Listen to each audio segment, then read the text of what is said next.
ایک تاجر نے ہوش سنبھالتے ہی محنت کا دامن تھامے رکھا اور بالآخر وہ اپنی محنت سے ایک بہت بڑی کمپنی کی بنیاد رکھنے میں کامیاب ہو گیا۔ وقت گزرتا گیا، اس کمپنی کا مالک خاصا ضعیف ہو گیا۔ اس کی چونکہ اپنی کوئی اولاد نہ تھی اور وہ چاہتا تھا کہ اس کے جانے کے بعد اس کی کمپنی غلط ہاتھوں میں نہ پڑے، لہٰذا اس نے تمام ڈائریکٹرز کا اجلاس بلوایا اور ان سے اپنی آخری خواہش بیان کی کہ وہ ان میں سے کسی ایک کو اپنے بعد اس کمپنی کی سرپرستی سونپنا چاہتا ہے، اور پھر ان میں سے سب کو ایک ایک عدد بیج دیا اور بولا کہ میں آپ لوگوں کو 1 سال تک کی مہلت دیتا ہوں۔ 1 سال تک جس کے بیج میں سب سے زیادہ اچھا پودا نکلے گا میں اس کو اس کمپنی کا مالک بنا دوں گا۔ یہ سن کر تمام ڈائریکٹرز حیران ہوئے کہ اتنے معمولی کام پہ ہمیں اتنا بڑا انعام ملے گا۔ سب نے اپنے اپنے پودوں پر محنت شروع کر دی۔ سب کے بیج میں سے پودے نکلے سوائے ارحم کے، جس کی لاکھ کوششوں کے باوجود بھی پودا نہ نکل سکا۔ وہ بہت پریشان ہوا۔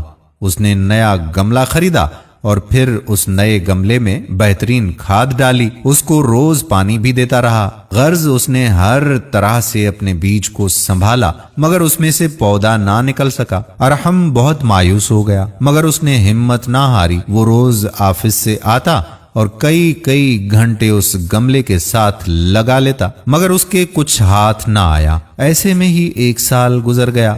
کمپنی کے مالک نے 1 سال کے بعد پھر سے تمام ڈائریکٹرز کا اجلاس بلوایا۔ تمام ڈائریکٹرز اپنے اپنے پودے ہاتھ میں لے کر حاضر ہوئے سوائے ارحم کے، جو خالی ہاتھ آیا تھا اور شرمندگی کے باعث مالک سے کئی دور فاصلے پر بیٹھا تھا۔ بات چیت کے بعد مالک نے سب سے ان کے پودوں کے بارے میں پوچھا۔ ہر ایک کے گملے میں مختلف پودے کھل رہے تھے۔ سب ایک ایک کر کے بتانے لگے کہ کیسے انہوں نے اپنے پودے کا خیال رکھا۔ مالک نے یہ سب دیکھنے کے بعد کہا کہ ان میں سے ایک گملہ کم ہے۔ وہ کس کا ہے؟ ارحم، جو کسی ڈائریکٹر کے پیچھے چھپ کر بیٹھا ہوا تھا، کھڑے ہو کر بولا کہ سر افسوس کے ساتھ کہنا پڑ رہا ہے کہ میں آپ کے امتحان میں کامیاب نہیں ہو سکا۔ میں نے بہت کوشش کی مگر میرے بیج سے پودا نہیں نکل سکا۔ اس کی بات سن کر وہاں موجود کچھ ڈائریکٹرز نے اس کا مذاق بنایا اور دیگر نے اس سے ہمدردی کا اظہار کیا۔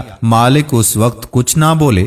چائے کا دورانیہ چلا۔ چائے مکمل کر کے مالک نے کہا کہ میں اب اپنا فیصلہ سناتا ہوں کہ میرے بعد میری جائیداد یعنی کہ میری یہ کمپنی کس کے نام ہوگی۔ میں اپنے بعد اپنی کرسی ارحم کے حوالے کرنا چاہتا ہوں۔ مالک کی یہ بات سن کر سب کی تقریباً چیخ نکلی اور بولے، مالک ایسے کیسے؟ اس کے بیج سے تو کوئی پودا ہی نہ نکل سکا۔ مالک بولا کہ میں نے آپ سب کو ابلے ہوئے بیج دیے جس سے پودا نکلنا ناممکن تھا۔ آپ سب نے مجھے خوش کرنے کے لیے اور یہ کمپنی حاصل کرنے کے لیے بیج بدل دیے، جو کہ سراسر غلط حرکت ہے۔ میں نے یہ اپنی کمپنی کی عمارت ایمانداری پر قائم کی تھی اور ایمانداری کی آب و ہوا سے ہی اسے پروان چڑھایا، اور میں چاہتا ہوں کہ میرے بعد بھی کوئی ایماندار شخص ہی اسے چلائے، تو لہٰذا تم سب میں وہ ایماندار شخص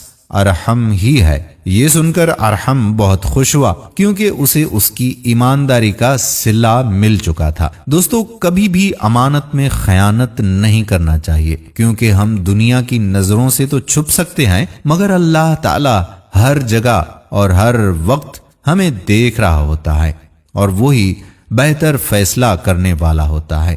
جزا و سزا کا مالک صرف اور صرف اللہ ہی ہے۔ امید کرتے ہیں کہ یہ چھوٹا سا پیغام آپ کو پسند ضرور آیا ہوگا اور اپنے دوستوں احباب تک بھی یہ پیغام پہنچائیں گے۔ آنے والی ویڈیو تک آپ کا اپنا میزبان قادر بخش کلہوڑو آپ سے اجازت چاہتا ہے۔ اپنی دعاؤں میں یاد رکھیے گا۔